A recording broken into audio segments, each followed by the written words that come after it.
Hello class, आज हम लोग पढ़ेंगे मोमेंट ऑफ फोर्स के बारे में।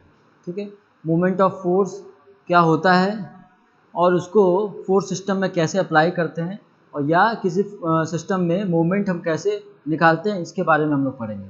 ठीक है, तो हम लोग पहले स्टार्ट करते हैं डेफिनीशन से। तो डेफिनीशन क्या है? The tendency of force to rotate और टू टर्न अ बॉडी। ठीक है, the tendency of force to rotate और turning capacity of a turning tendency या turning capacity of a force. ठीक है, इसके बारे में हम लोग पढ़ेंगे। तो हम कहने का मतलब क्या कहना चाह रहे हैं कि अगर कोई बीम है, इसके ऊपर कोई फोर्स लगाया जा रहा है, तो इस फोर्स की वजह से ये टर्न होना चाहेगा, तो इसी टर्निंग टेंडेंसी को हम मोमेंट कहते हैं। ये टर्न होना चाहेगा इसके अबाउट, तो वो हम इसी को क्या कहेंगे? Turning tendency. फोर्स की वजह से जो फोर्स की वजह से ठीक है, फोर्स सिस्टम में या बीम में जो टर्निंग टेंडेंसी जनरेट होती है, उसी को बोलते हैं मोमेंट। ठीक है, तो पहले हम डेफिनेशन लिखते हैं, उसके बाद आगे देखते हैं क्या है ये turning tendency of a force. ठीक है, तो moment of force, moment of a force को कैसे डिफाइन करेंगे? Moment of force is a point, moment of force of a point, moment of force about a point.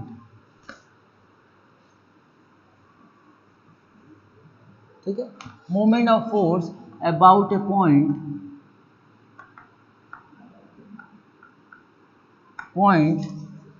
is defined as the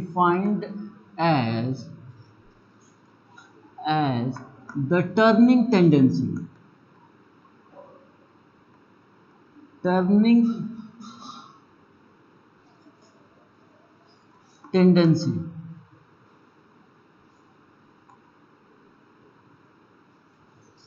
of a force। ठीक है, about that point,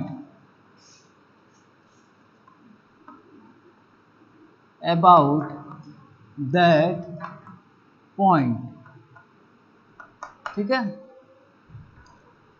क्या है ये moment of a force? Moment of force about a point is defined as the turning tendency of a force. Turning tendency of a force, ठीक, about that point. ठीक है, अगर कोई फोर्स किसी system में लग रहा है, अगर कोई फोर्स किसी सिस्टम में लग रहा है, तो इस फोर्स की वजह से किसी पॉइंट पे जितना टर्निंग आ रहा है, इसी को बोलेंगे हम मोमेंट। और इसको डिफाइन करने के लिए हम क्या कहते हैं? फोर्स इनटू उस पॉइंट से लेके फोर्स तक का परपेंडिकुलर डिस्टेंस। मतलब कि फोर्स और इस पॉइंट से लेके परपेंडिकुलर डिस्टेंस में, अगर कोई दूसरा फिगर हम ड्रॉ करें, अगर ये फोर्स ऐसे लग रहा है 60 डिग्री एंगल पे, ठीक है, तो हम क्या करेंगे? या तो इसका परपेंडिकुलर डिस्टेंस निकालें, ठीक है, या फिर हम इसको परपेंडिकुलर कर दें। इसको रिजॉल्व करके एक आएगा एफ एक्स और एक आएगा एफ वाई। ठीक है, तो एफ वाई, क्योंकि एफ एक्स जो है वो इस लाइन ऑफ इसी लाइन के अलोंग है, तो इसका परपेंडिकुलर डिस्टेंस जीरो होगा। एफ एक्स इंटू इसका परपेंडिकुलर डिस्टेंस इसी लाइन के अलोंग जीरो होगा, तो ये पूरा टर्म जीरो हो जाएगा। लेकिन एफ वाई के अलोंग अगर ये क्या है, ये इसका परपेंडिकुलर डिस्टेंस है, तो अगर इसको एल मान लें, तो मोमेंट अबाउट, अगर इस पॉइंट ओ है तो मोमेंट अबाउट ओ क्या होगा? एफ वाई इंटू एल, तो ये होगा मोमेंट। ठीक है, इसको और हम डिटेल में थोड़ा सा डिस्कस करते हैं, पहले डेफिनेशन क्लियर हो जाए उसके बाद।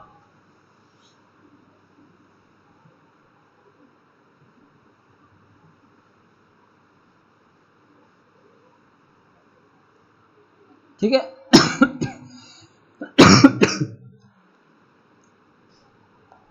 अच्छा, इसको कैसे मेजर करते हैं?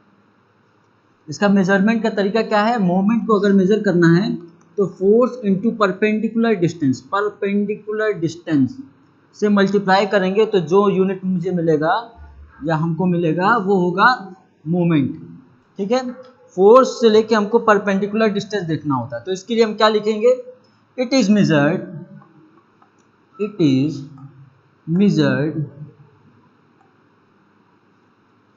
measured by the product of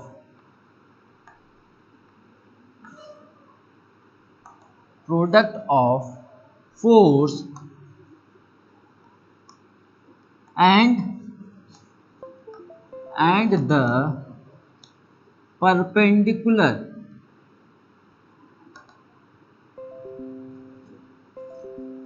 the perpendicular distance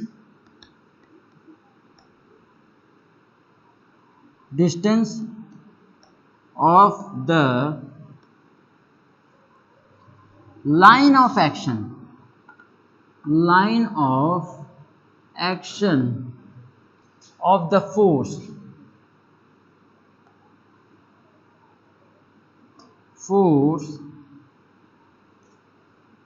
from that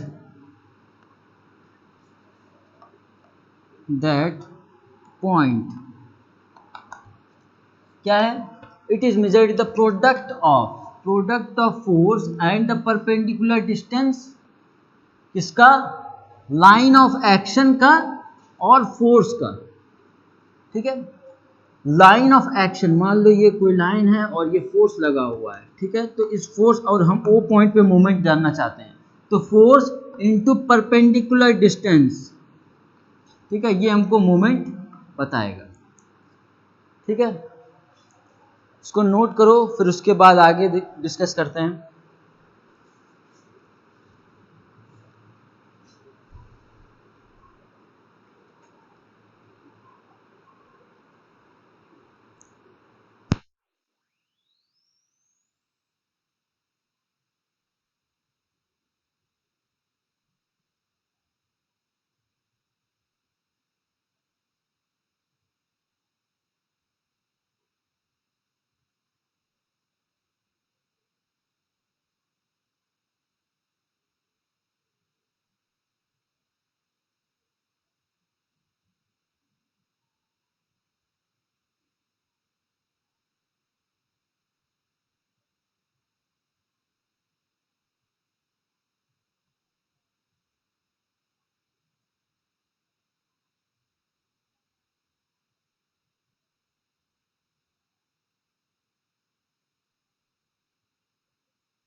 ठीक है, जहां पे अगर इस फिगर में देखें तो ओ को क्या बोला जाता है, moment of centre of moment. ठीक है, मोमेंट ऑफ सेंटर बोला जाता है। ठीक है, और जो एल डिस्टेंस है फोर्स से लेके पॉइंट ओ का, ठीक है, उसको क्या बोलते हैं, एल डिस्टेंस को बोलते हैं आर्म, मोमेंट आर्म, और आर्म ऑफ द फोर्स।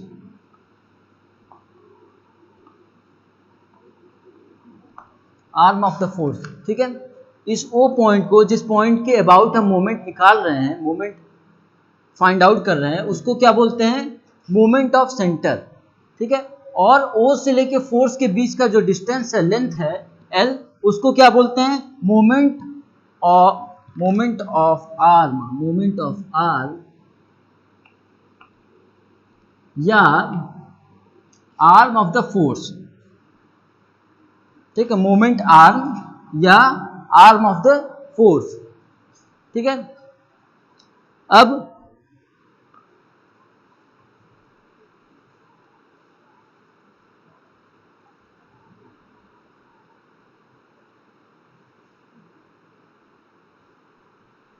अब मोमेंट क्या करता है। ठीक है, मोमेंट से क्या होता है वो देखते हैं।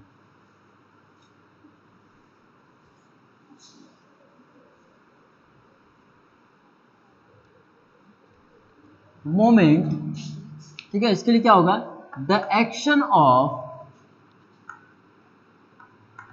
action of moment, the action of moment tends to or to cause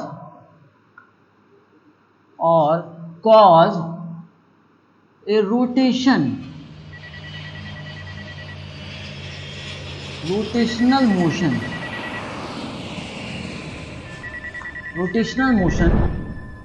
to the body. ठीक है, मोमेंट क्या करता है, एक्शन ऑफ मोमेंट क्या होता है कि या वो बॉडी को या तो रोटेट करना चाहता है, टेंड करेगा, या फिर रोटेशन करा देगा। ठीक है, अगर मोमेंट का वैल्यू ज़्यादा होगा, ठीक है, उसके रेसिस्टेंट बॉडी के रेसिस्टेंट फोर्स से ज़्यादा होगा तो वो रोटेशन हो जाएगा, अगर रेसिस्ट कर जाएगा तो वो रोटेशन नहीं हो पाएगा। ठीक है, अब ये एक वेक्टर क्वांटिटी है। ठीक है, इसमें हम क्या करते हैं कि फोर्स के साथ लेंथ को दिखाते हैं, तो ये एक वेक्टर क्वांटिटी है और हम मान के चलते हैं कि अगर क्लॉकवाइज रोटेशन हो रहा है तो वो क्या है, पॉजिटिव मूवमेंट है, और अगर एंटी क्लॉकवाइज रोटेशन हो रहा है, एंटी क्लॉकवाइज मोशन हो रहा है, तो उसको हम क्या बोलते हैं, नेगेटिव रोटेशन। ठीक है, तो इसको हम देखते हैं।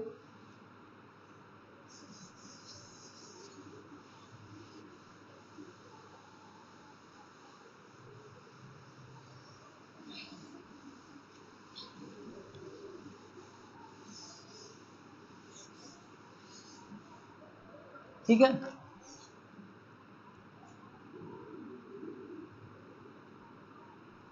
मान लेते हैं कि ये एक पी फोर्स है।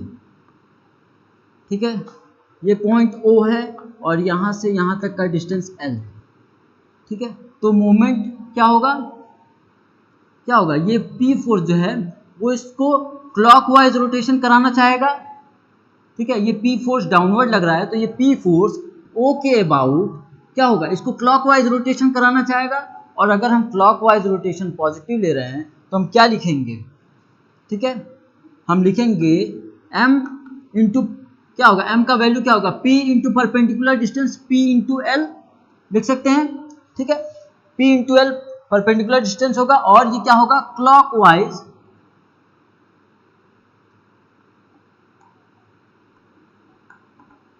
ठीक है, क्लॉकवाइज मूवमेंट होगा,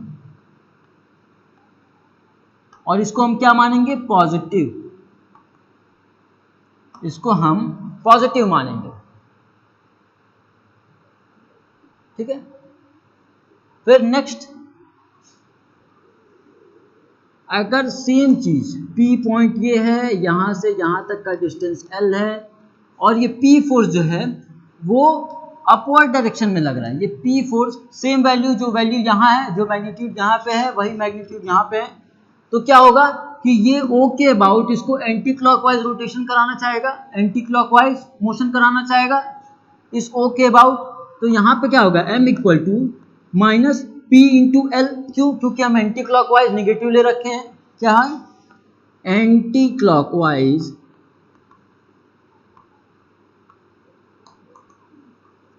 मूवमेंट को हम क्या ले रखे हैं, निगेटिव।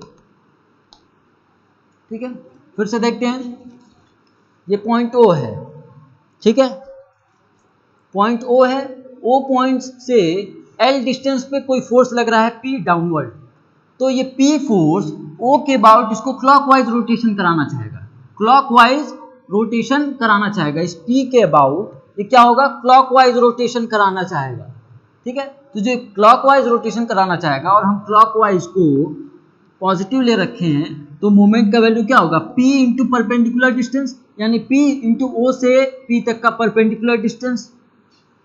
ठीक है, वही चीज यहाँ पे P फोर्स जो है अब डाउनवर्ड ना लग के अपवर्ड लग रहा है, अपवर्ड लग रहा है, तो ये O पॉइंट से P को देखा जाए तो ये पूरे को एंटी क्लॉकवाइज रोटेशन कराना चाहेगा, एंटी क्लॉकवाइज।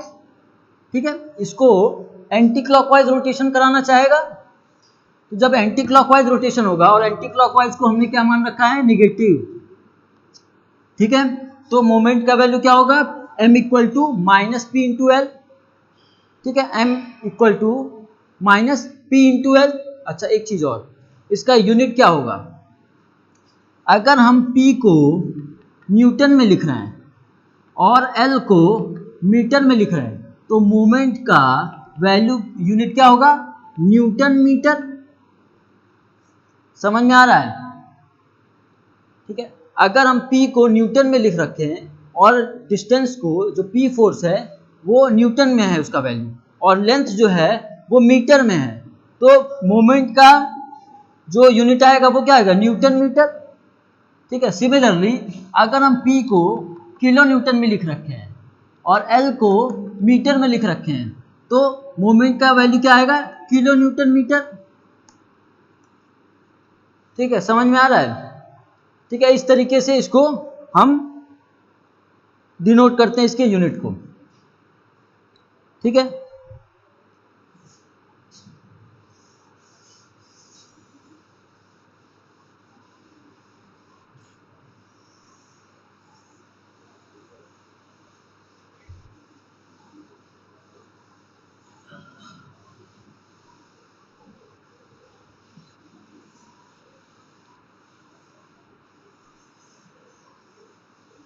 अब एक एग्जांपल देखते हैं मोमेंट इक्वेशन लिखने के लिए। एक एग्जांपल देखते हैं, ये O पॉइंट है, ठीक है। ये एक फोर्स लग रहा है F2, ये एक फोर्स लग रहा है F4, ठीक है। ये एक फोर्स लग रहा है F1, नहीं, ये एक फोर्स लग रहा है F1 और ये एक फोर्स लग रहा है F2। सबके O से लेके F1 का डिस्टेंस L1 है, ठीक है। O से लेके F2 का डिस्टेंस F4 है, O से लेके F2 का डिस्टेंस L2 है, ठीक है। O से लेके F2 का डिस्टेंस जो है, एक मिनट, ये 3 है, ये L3 है, ठीक। एक फोर्स सिस्टम में 4 फोर्स लग रहे हैं, ठीक है। F1, F2, F3 और F4, ठीक है। F1 जो है वो O से L1 डिस्टेंस पे है, F2 जो है वो O से L2 डिस्टेंस पे है, F3 जो है वो O से L3 डिस्टेंस पे है और F4 जो है वो O से L4 डिस्टेंस पे है, ठीक है। और हम क्या मान रहे हैं कि क्लॉकवाइज रोटेशन को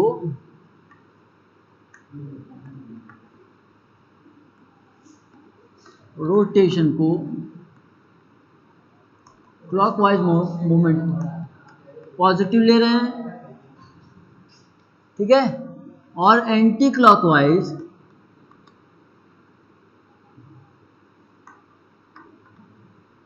रोटेशन को निगेटिव ले रहे हैं, ठीक है। तो मोमेंट इक्वेशन इसके लिए क्या लिखेंगे,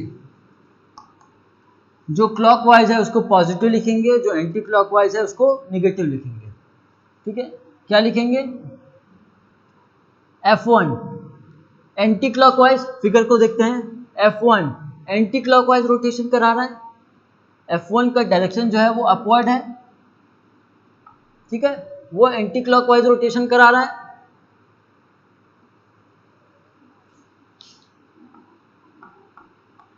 ठीक है। तो वो क्या होगा, minus F1 into L1, F1 into L1, ठीक है। F4 जो है वो इसको क्लॉकवाइज रोटेशन कराएगा, तो इसके लिए क्या लिखेंगे, प्लस F4 इंटू L4, ठीक है। F2 जो है वो इसको एंटी क्लॉकवाइज रोटेशन कराएगा, ठीक है। तो इसके लिए क्या लिखेंगे, माइनस F2 इंटू L2, ठीक है। और F3 जो है वो इसको क्लॉकवाइज रोटेशन कराएगा, ठीक है। तो इसके लिए क्या लिखेंगे, प्लस F3 इंटू L3, ठीक है। तो ये मोमेंट इक्वेशन हम होगा इसके लिए, इस फोर्स सिस्टम के लिए,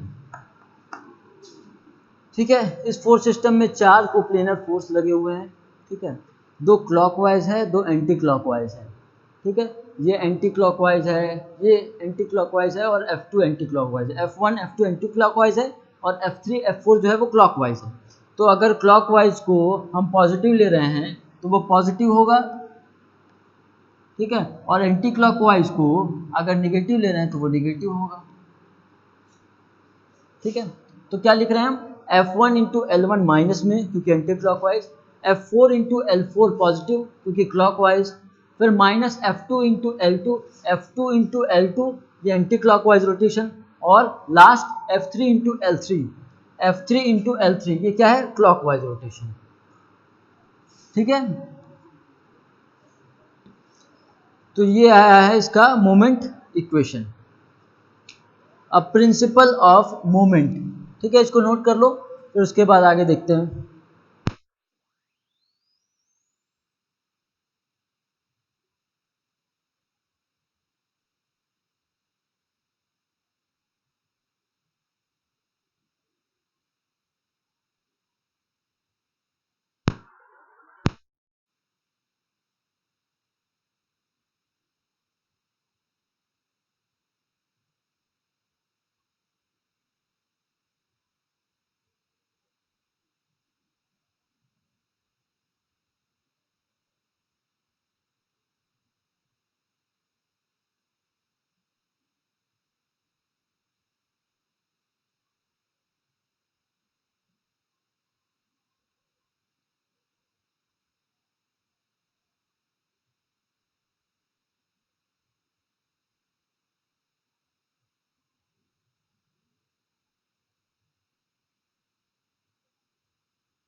ठीक है, अब देखते हैं principle of moment.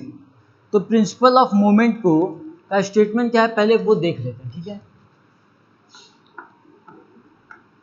Principle of moment, ठीक है, क्या है, a body acted upon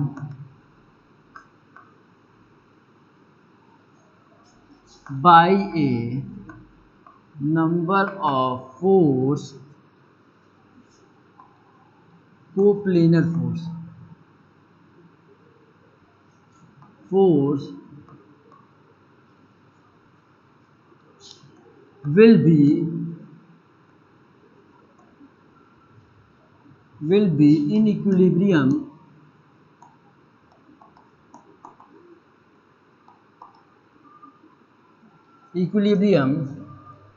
if the algebraic sum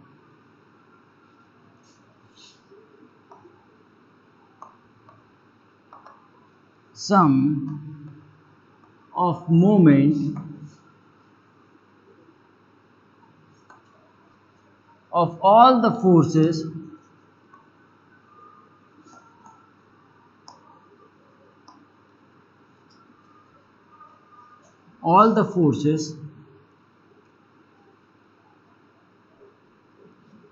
about a point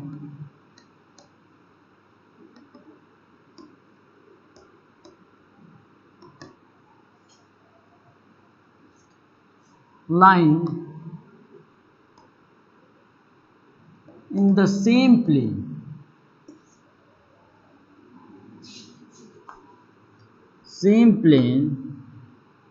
is zero, ठीक है। क्या लिखा हुआ है, a body acted upon A number of coplanar forces will be in equilibrium if the algebraic sum of the moment of all the forces about a point lying in the plane is zero, ठीक है। मतलब कि किसी भी force system में अगर किसी body के ऊपर, ठीक है, नंबर ऑफ कोप्लेनर फोर्स मतलब सारे फोर्स जो है वो एक प्लेन में नंबर ऑफ कोप्लेनर फोर्स लग रहे हैं, तो क्या होगा कि उन सारे फोर्स का, उन सारे मोमेंट्स का, और वो इक्विलिब्रियम में है, तो उन सारे फोर्स मोमेंट को अगर इक्वेट करें तो वो ज़ीरो के बराबर होगा। एल्जेब्रिक सम अगर करें, एल्जेब्रिक सम ऑफ मोमेंट, तो वो एल्जेब्रिक सम ऑफ मोमेंट, तो वो क्या होगा, किसी पॉइंट के अबाउट वो क्या होगा, ज़ीरो होगा। ठीक है, क्या है, a body acted upon by a number of coplanars, number of coplanar force. ठीक है, बहुत सारे नंबर ऑफ कोप्लेनर फोर्स लग रहे हैं और वो सिस्टम जो है वो इक्विलिब्रियम में है, तब क्या होगा, कैसे होगा, इफ द वो इक्विलिब्रियम में तभी होगा जब सारे एल्जेब्रिक सम मोमेंट जो है, moment of sum of moment जो होगा वो क्या होगा, ज़ीरो होगा। उस प्लेन के अबाउट क्या होगा, वो ज़ीरो होगा। ठीक है, मैथमेटिकली इसको लिखें,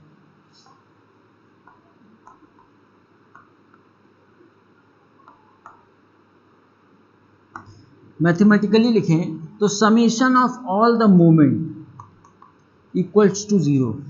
ठीक है, ये मैथमेटिकल इक्वेशन है। अगर इसको एक्सप्लेन करना चाहें कुछ और भी तरीके से तो हम लिख सकते हैं दैट इज क्लॉकवाइज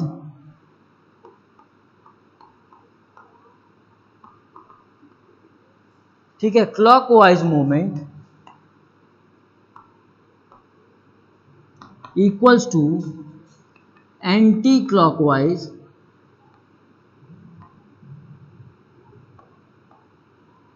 मूवमेंट। ठीक है, मतलब कहने का क्या है कि किसी भी फोर्स सिस्टम में नंबर ऑफ कोप्लेनर फोर्स कितने भी लग रहे हैं, उनका एल्जेब्रिक सम जो है उस प्लेन के अबाउट वो ज़ीरो होगा। और इसको दूसरे तरीके से एक्सप्लेन करें मैथमेटिकली तो समीशन ऑफ मोमेंट जो हो, हाँ, वो हमेशा ज़ीरो होगा। ठीक है, अब जितना क्लॉकवाइज रोटेशन किसी भी फोर्स सिस्टम में, वो इक्विलिब्रियम में तभी होगा। ठीक है, मान लो कोई फोर्स सिस्टम है, ये इक्विलिब्रियम में तभी होगा जब जितना क्लॉकवाइज रोटेशन होगा उतना ही एंटी क्लॉकवाइज रोटेशन है। ठीक है, इस पूरे फोर्स में, इस पूरे फोर्स सिस्टम में जितना भी क्लॉकवाइज रोटेशन हो रहा है, जितना भी क्लॉकवाइज रोटेशन हो रहा है उतने ही अमाउंट में एंटी क्लॉकवाइज रोटेशन है, तभी ये इक्विलिब्रियम में होगा। ठीक है, इसको नोट कर लो, फिर उसके बाद नेक्स्ट हम लोग आगे देखते हैं।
ठीक है, तो प्रिंसिपल ऑफ मूवमेंट ख़त्म हो गया, मूवमेंट को एक्सप्लेन कर दिया गया है।